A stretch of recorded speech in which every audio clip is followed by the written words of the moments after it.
warahmatullahi wabarakatuh. Waalaikumsalam. Allahumma salli ala Sayyidina Muhammad wa ala ali Sayyidina Muhammad. Saya hamba Allah dari Rasau Jaya Pontianak.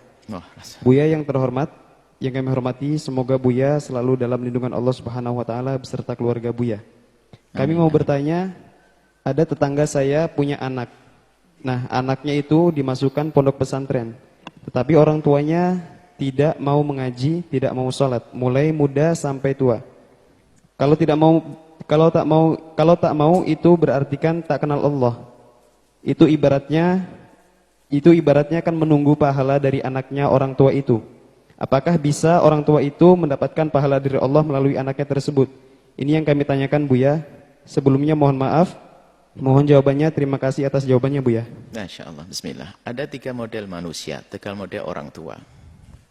Yang paling enggak baik adalah sudah dia enggak baik, anaknya dibawa ke tempat yang tidak baik.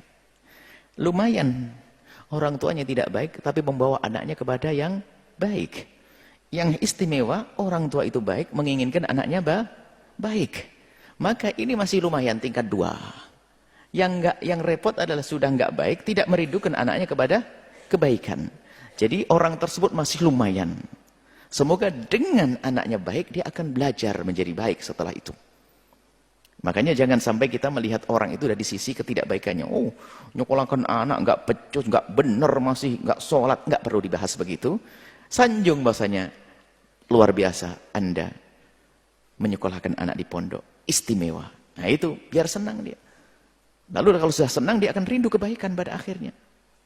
Jangan... Kadang kita selalu melihat dari sisi negatifnya seseorang. Positifnya dia. Bahkan mungkin kita anggap Anda istimewa. Belum benar tapi menginginkan anaknya benar. Sholat jarang tapi menginginkan anaknya mondok. Istimewa. Banyak orang sholat saja nggak pernah dipondokkan anaknya.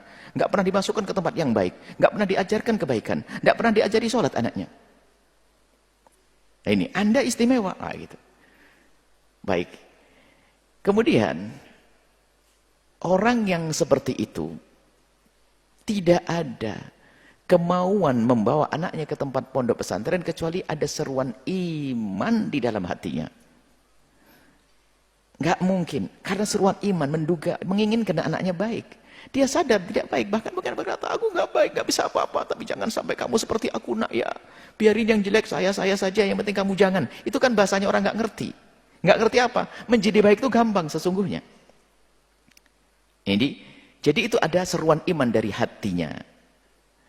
Ini seruan iman dari lubuk hatinya. Kemudian, nah ini khusnudan kita.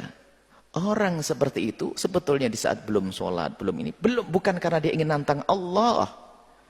Karena belum mengerti cara sholat yang gampang. Belum mengerti cara ibadah yang gampang. Atau memang dia belum mengerti. Ada suatu ketika di satu kampung, ada orang nggak bisa sholat. Tapi setiap hari sholat jamaah di masjid.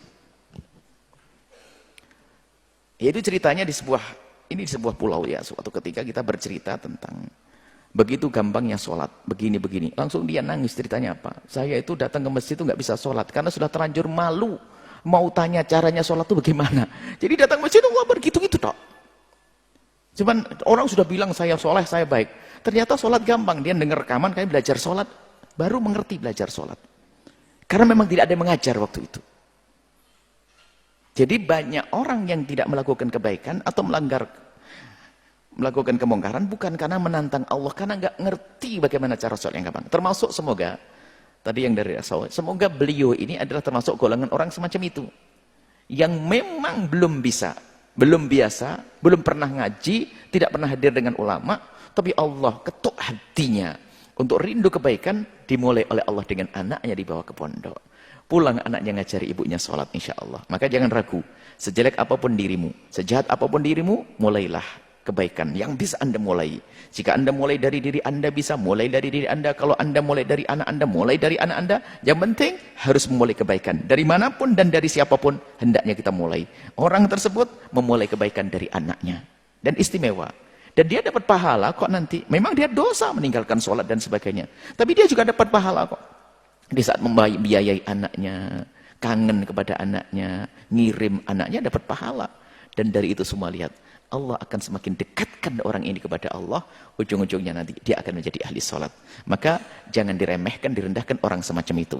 Akan tapi terus motivasi, sejelek apapun, sejahat apapun, kalau sudah ada tanda-tanda rindu kebaikan melalui apapun, maka semoga itu adalah awal daripada kebaikan yang sesungguhnya, termasuk orang tersebut.